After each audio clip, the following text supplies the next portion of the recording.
Vorbiți-vă, mândrelor, să mă vindecați de dor, că dorul care îl duc eu este dorul cel mai greu. Să vin miercuri, să vin joi, să-mi dați dorul înapoi, sau să vin duminica, măi, că poate mă-i vindeca.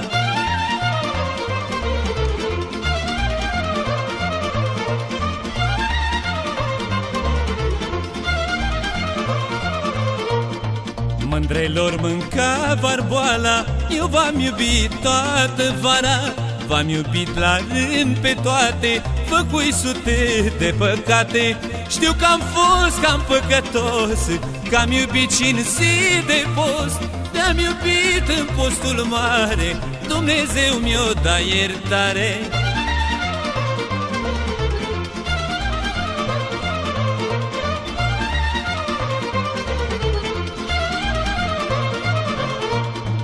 Mândrelor, mânca v-aș gura, nu la toate, ci la una, că de v-aș mânca la toate, asta nu mai supărate.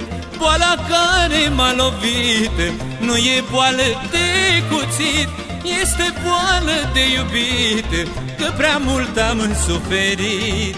Boala de care Zacheu nu mi-a dat-o Dumnezeu, mi-o făcui cu mâna mea, măi, că mi-a plăcut dragostea.